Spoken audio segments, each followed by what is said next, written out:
En aquel tiempo se apareció Jesús a los 11 y les dijo: Id al mundo entero y proclamad el Evangelio a toda la creación. El que crea y se bautice se salvará, y el que se resista a creer será condenado.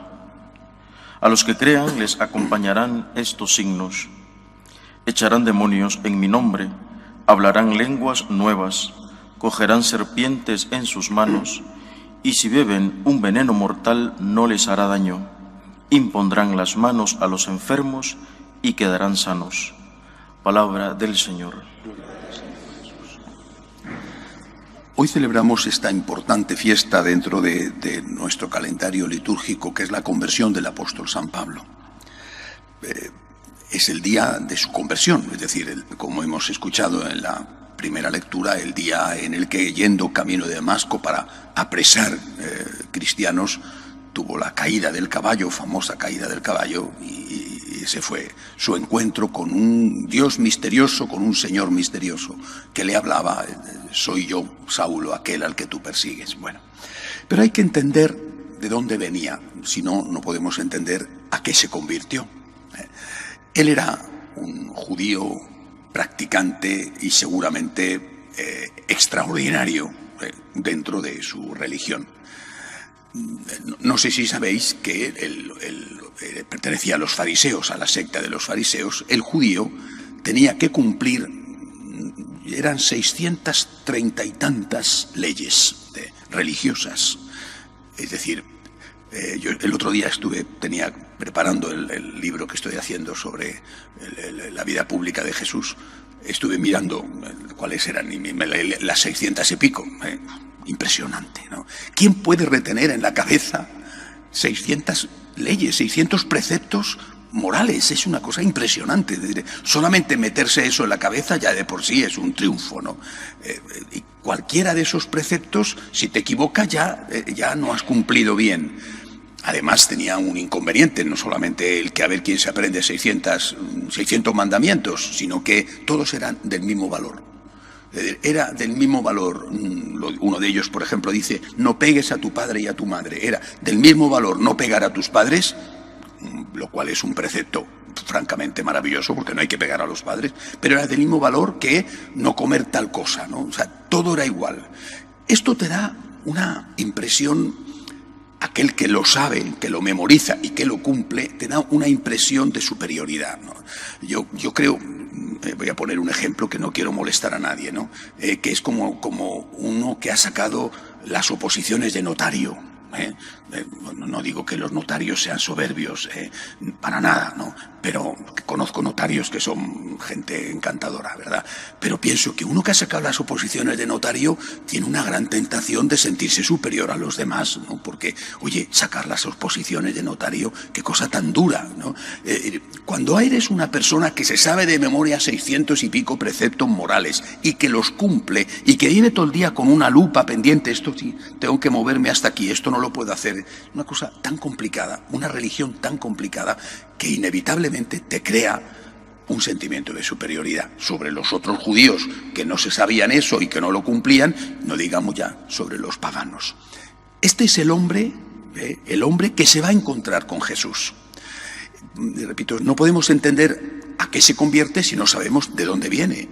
Es un hombre profundamente religioso, cumplidor de una ley minuciosa, yo diría incluso escrupulosa, que vive en pendiente de los más mínimos detalles y que de repente se encuentra con la gran sorpresa de que al cual han crucificado y él ha contribuido a perseguir a sus seguidores, es Dios.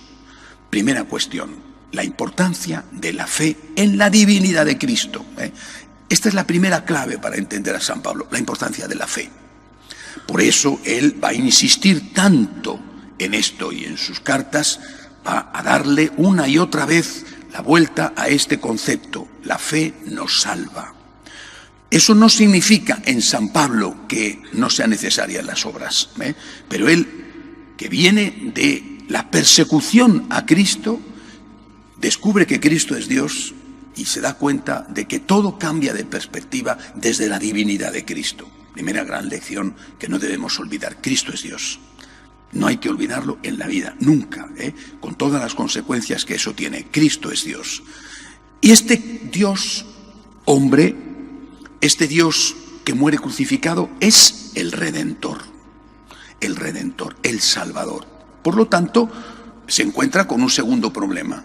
Si yo soy fariseo que cumplo los 630 preceptos y los cumplo minuciosamente y sé que cumpliendo esto tan exagerado, tan minucioso, tan obsesivo, sé que cumpliendo esto estoy salvado, es como el que tiene que comprar una casa, que compra una gran, maravillosa casa, y paga mucho por ella. Oye, pero ya lo he pagado, me ha costado mucho, pero lo he pagado. No le debo nada a nadie, lo he pagado. Bueno, pues el problema de cumplir todas estas cosas es ese sentimiento de superioridad que probablemente o posiblemente te entra, pero sobre todo es que no le debes nada a nadie. Tú no le debes nada a Dios. Has cumplido. Y vaya si has cumplido.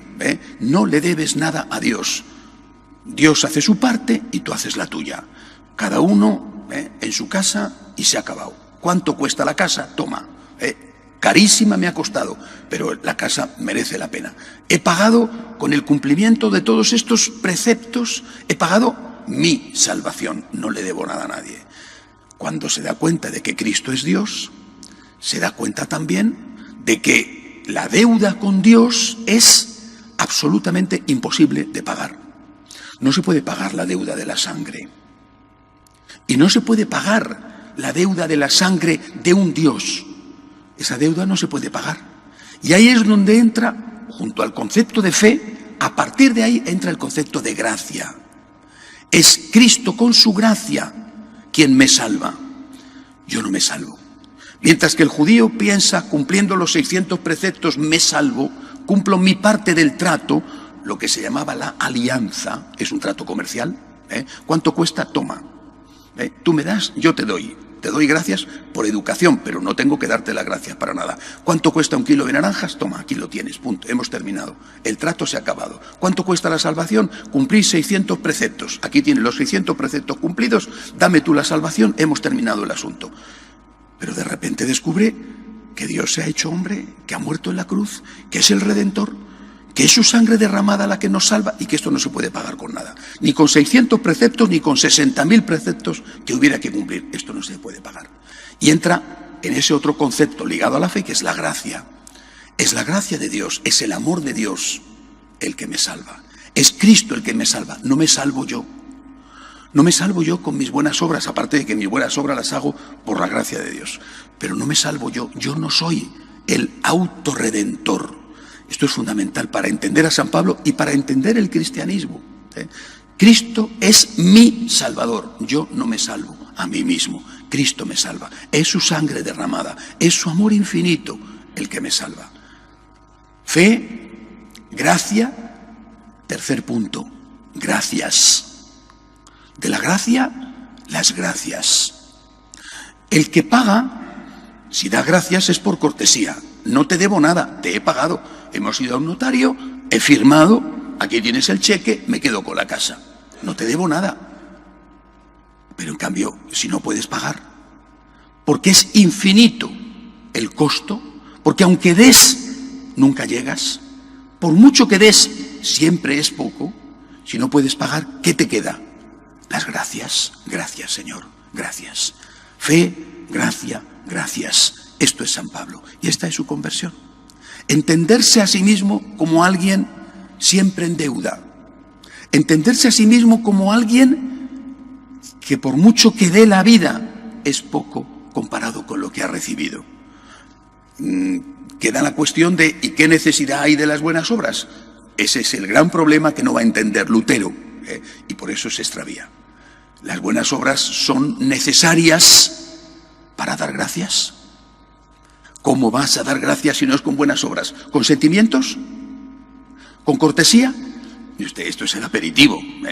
Los sentimientos y la cortesía no valen para nada si no hay buenas obras. Fe en la divinidad de Cristo.